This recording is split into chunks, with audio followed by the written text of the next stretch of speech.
Hai teman-teman, pada kesempatan kali ini saya akan menjelaskan terkait robotika dasar, Arduino, pembacaan sensor, kontrol motor, dan demo hasil dengan Tinkercad. Kemudian logika dasar dan contoh sintaks di C++, JavaScript, PHP, lalu konsep inti C++ dan cara menulis kode yang rapi, lalu terdapat OOP, STL, template, integrasi IoT atau hardware, dan lalu instalasi dan konfigurasi VS Code di semua OS yang kita gunakan saat ini yaitu OS Windows, kemudian struktur folder atau file dan setup awal, lalu struktur dasar kode, lalu akan kita coba untuk menulis Hello World pada VS Code yang telah kita install.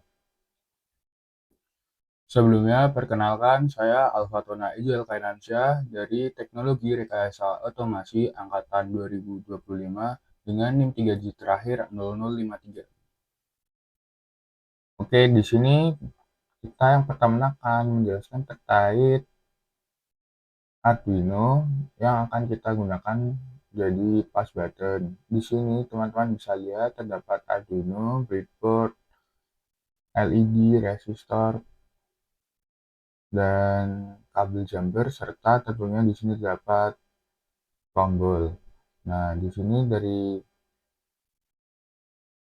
yang kita lihat di Tinkercad ini merupakan sebuah platform yang dapat kita gunakan untuk belajar bagaimana cara menggunakan Arduino yang bisa digunakan untuk diterapkan jadi beberapa proyek, dan salah satunya di sini yaitu push button.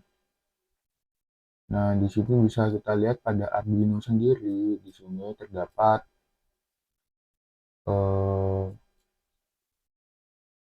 pin-pin.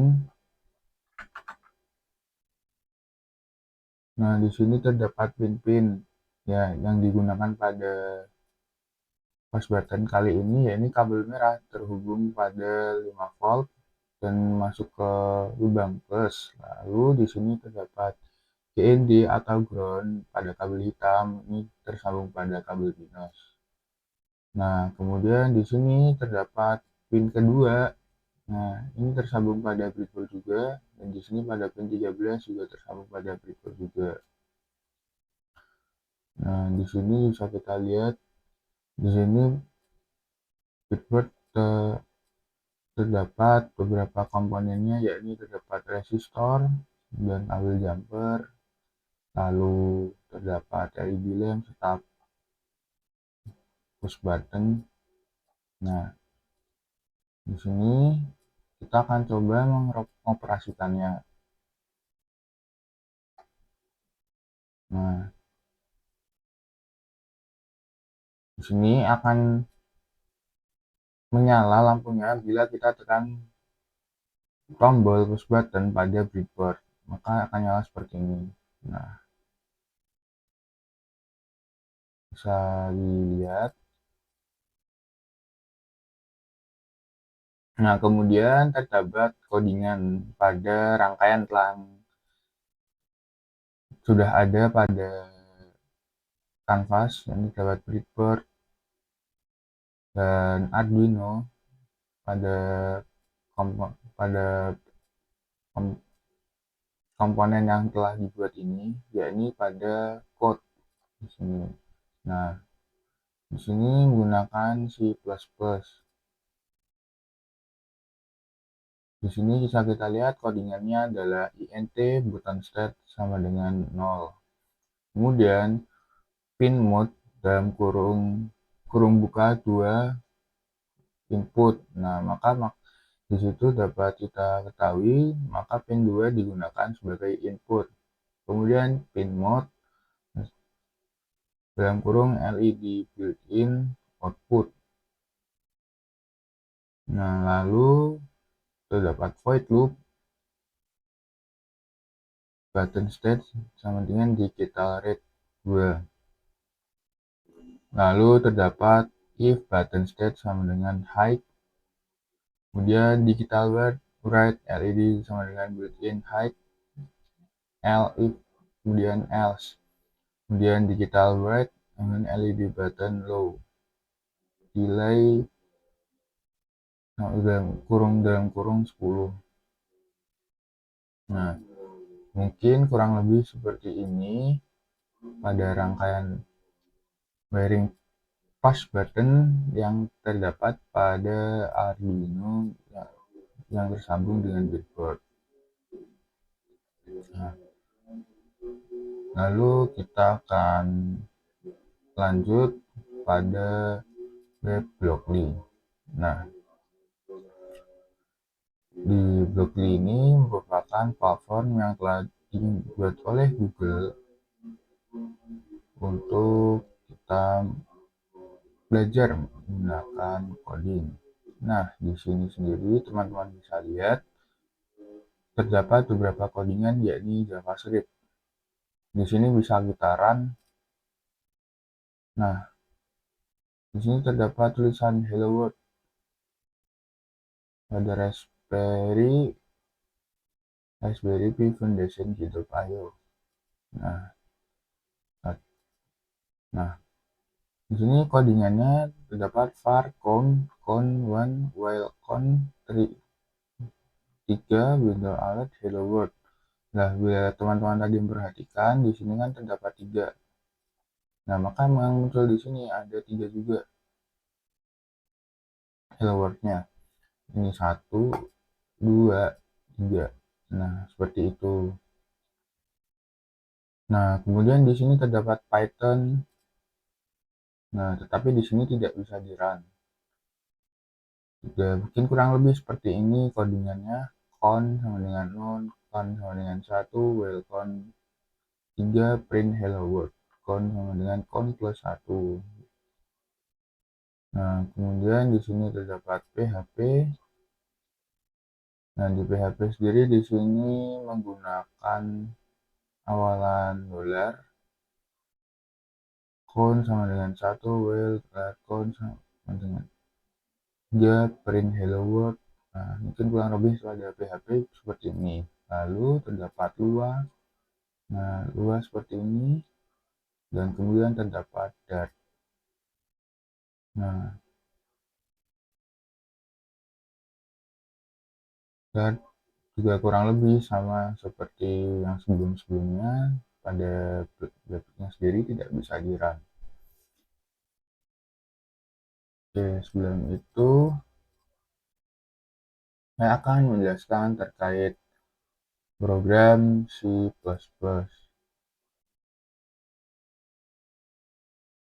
Yakni pada bahasa programan C++,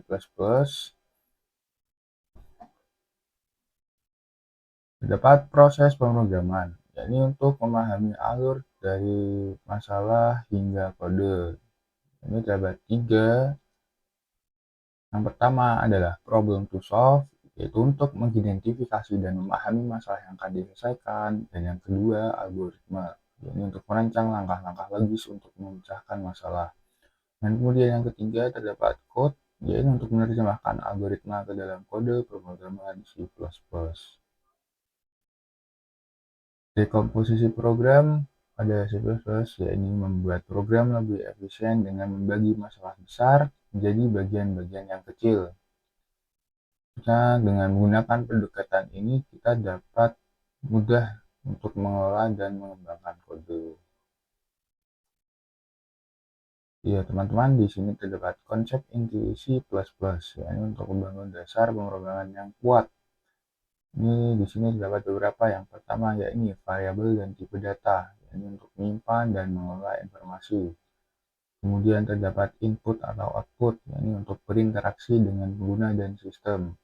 Kemudian terdapat struktur kontrol, yakni untuk mengatur alur eksekusi program, secara kondisional dan perulangan. Kemudian di sini terdapat fungsi untuk memecahkan kode menjadi blok yang dapat digunakan kembali. Kemudian terdapat pointer, yakni untuk mengakses memori secara langsung. Dan lalu terdapat OOP, yakni untuk pendekatan moduler untuk pengembangan perangkat lunak. Di sini terdapat cara untuk menulis kode yang rapi. Yang dapat kita lakukan untuk kode yang mudah dibaca dan dipelihara, yakni terdapat beberapa. Yang pertama, ini untuk gunakan nama variabel yang jelas. Kemudian gunakan identasi konsisten, lalu menghindari kode berulang. Kemudian kita dapat pisahkan kode dalam fungsi. Kemudian kita dapat menggunakan komentar seperlunya. Kemudian menggunakan cons untuk nilai tetap. Dan kemudian kita dapat menggunakan struktur folder yang rapi. Kemudian di sini terdapat materi lanjutan, yakni OOP. OP atau Object Oriented Programming adalah pendekatan yang menyusun program ke dalam objek-objek dengan data dan perilaku. Di sini terdapat enkapsulasi, yakni untuk menyembunyikan detail implementasi. Kemudian terdapat inheritansi, yakni mewarisi sifat dan perilaku. Kemudian terdapat polimorfisme, yakni objek dapat mengambil banyak bentuk. Kemudian terdapat abstraksi, yakni menyajikan informasi penting saja. C++ mendukung penuh OOP, ideal untuk pengembangan perangkat lunak berskala besar. Kemudian terdapat materi lanjutan, yakni STL, Standard Template Library, adalah kumpulan struktur data dan algoritma siap pakai yang efisien.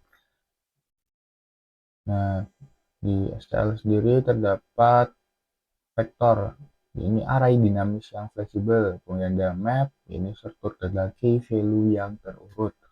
Kemudian terdapat algoritma, fungsi seperti sort, find, dan lain-lain. STL mempercepat proses coding, menjadikannya lebih aman dan konsisten. Terus terdapat materi lanjutan lagi, yakni template. Pada C++, template memungkinkan penulisan kode generik yang bekerja pada berbagai tipe data tanpa duplikasi. Yakni terdapat 3 fungsi generik. Terdapat 3, yakni fungsi generik, yakni 1 fungsi untuk berbagai tipe data, kemudian kelas generik, 1 kelas untuk berbagai tipe data, kemudian reusabilitas, yakni kode yang fleksibel dan dapat digunakan kembali. STL sendiri dibangun sepenuhnya menggunakan template menunjukkan kekuatan dan dinamisnya. Kemudian C++ tentunya dapat kita gunakan untuk IoT dan hardware.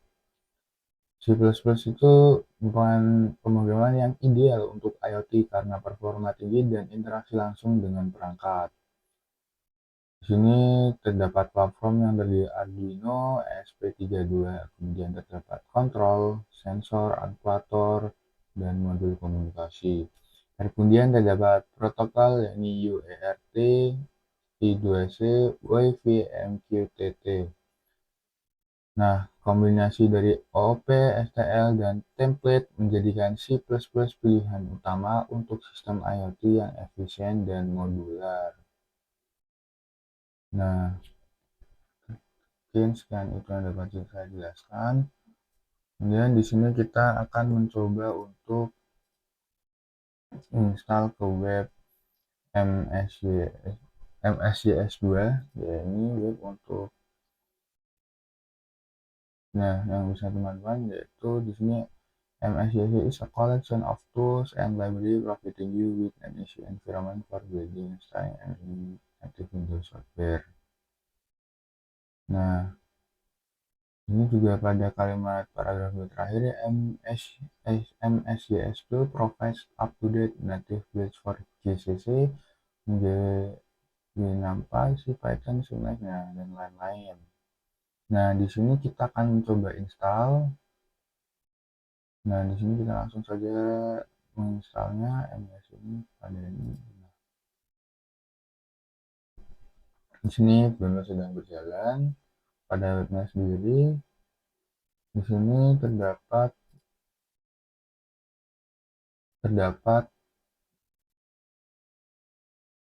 langkah-langkah yang dapat kita lakukan untuk menginstal MSJS2. Nah, pada MSJS2 sangat berguna jika kita akan menggunakan C++ untuk membuat sebuah program. Tentunya web ini sangat berguna bagi teman-teman yang ingin membuat C++ menggunakan dan mengoperasikan sebuah project menggunakan C++. Nah, di sini kita bisa langsung run. Nah, kita akan lakukan setup, langsung kita next.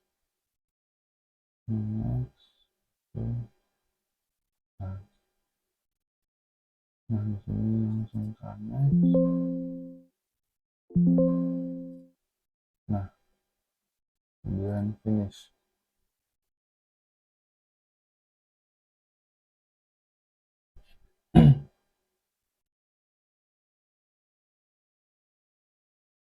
Nah, sebentar saya ulangi teman-teman untuk tadi.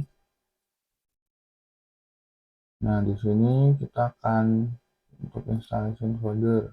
Nah, di sini sudah sesuai. Lalu kita next. Ini mengikuti yang lain.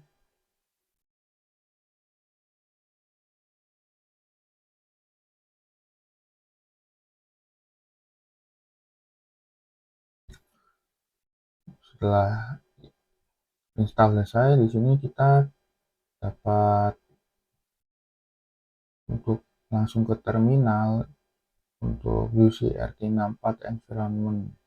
Nah, di sini kita akan masukkan coding ini, lalu di sini akan terjadi proses instalasi kembali. Nah, di sini lalu kita akan dapat memanggil GCC untuk bangun software pada Windows. Nah, kita finish. Nah, muncul. Nah, di sini kita langsung saja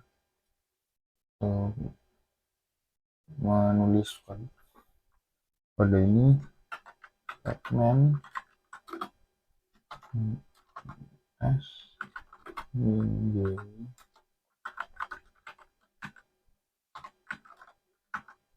4 rt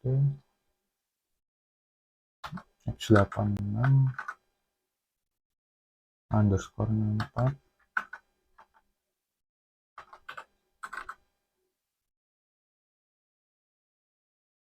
Nah, pada terminal tadi kita akan tekan enter. Nah, di sini telah muncul seperti ini. Lalu kita klik yes. Nah, kemudian di sini akan terjadi proses install packaging. Bisa kita tunggu dulu teman-teman.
Oke, sedikit lagi mungkin hampir akan selesai.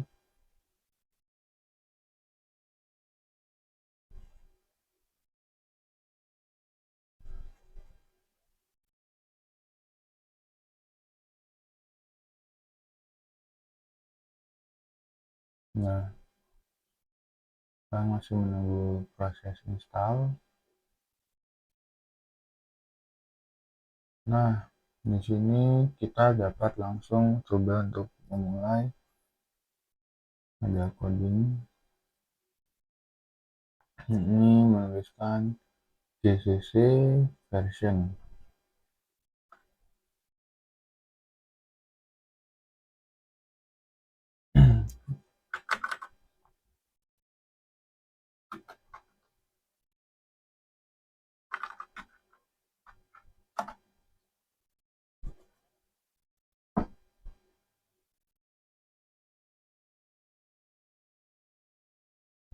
Nah, kita coba ulang GCC.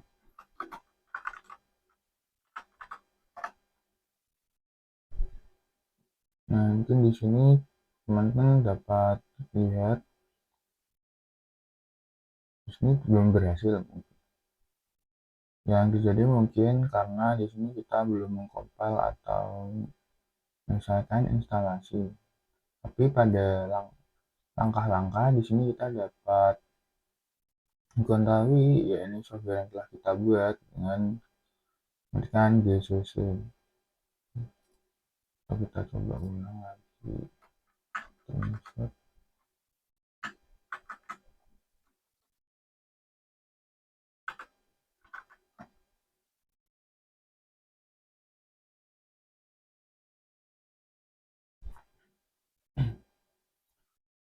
Nah, di paling atas ini terdapat tulisan GCC version, yakni Rev 8 built by MSC Project. GCC. Nah, di sini terdapat keterangannya ini. Oke. Kemudian kita akan lanjut pada VS Code. Nah, pada VS Code di sini teman-teman saya telah membuat folder yakni C++. Di sini kita akan mencoba untuk menjalankan sebuah program sederhana yakni Hello World. Yang pertama tentunya kita akan menambah extension berupa C++.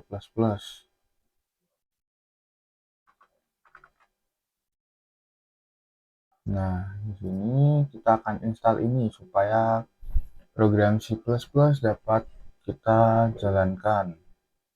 Nah, kita install.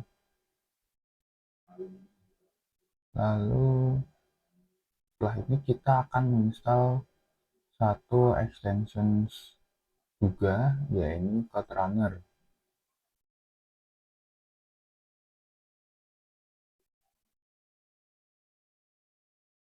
Di sini masih menginstal.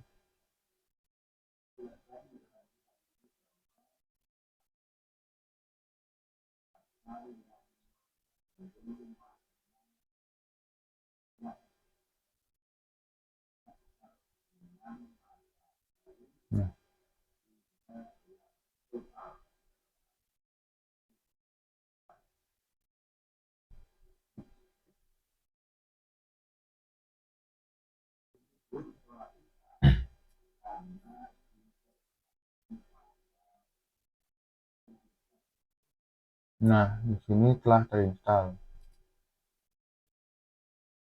Nah, lalu kita coba mencari extension CodeRunner.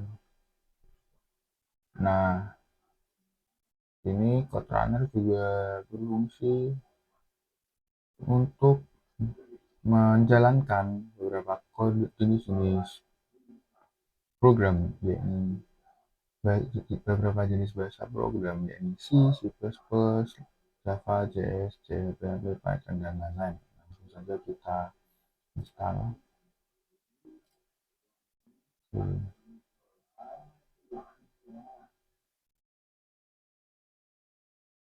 Nah, sudah selesai terinstall, langsung kita kembali lagi ke tab yang tadi.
Nah, setelah kita selesai tadi menginstal menggunakan MSCSW teman-teman, kita akan lanjut untuk menambahkan C++ tersebut pada environment variable.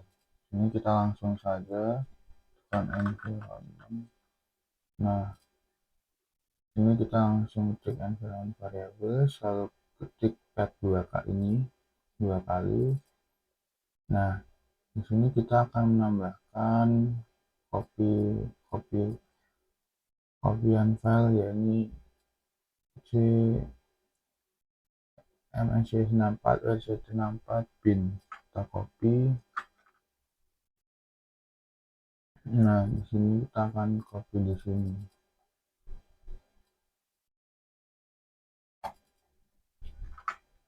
Nah, kemudian kita klik OK dan kita klik OK kembali. Nah,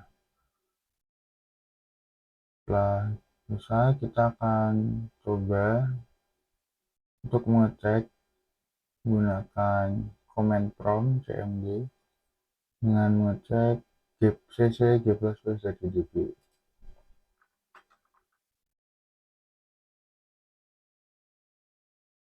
Nah, di sini kita akan coba mengetik gcc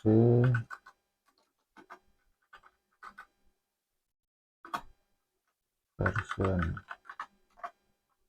Nah, jika muncul seperti ini maka sudah terinstall. Lalu kita coba lanjutkan G++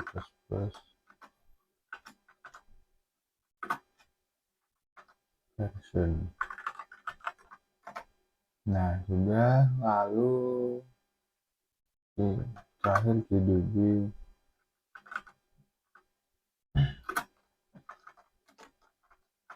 version.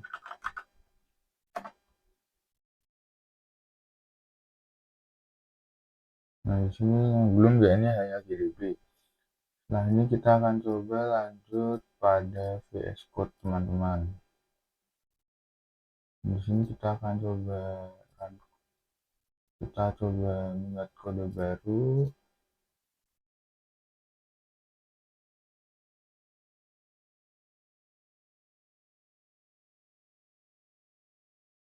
Ya, ini main.c++.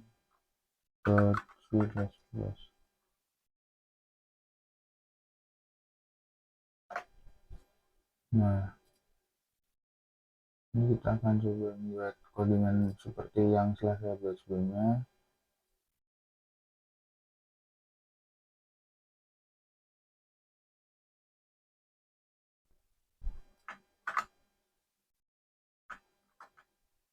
Nah, seperti ini, lalu kita akan coba run.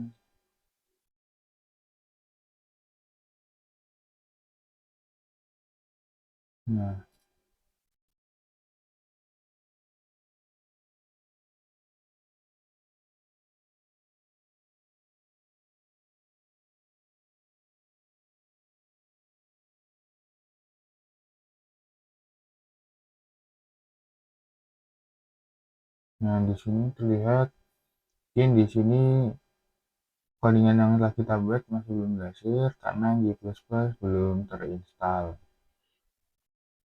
Ya, mungkin sekian itu saja teman-teman yang dapat saya sampaikan. Kurang lebih mohon maaf. Semoga bermanfaat. Terima kasih.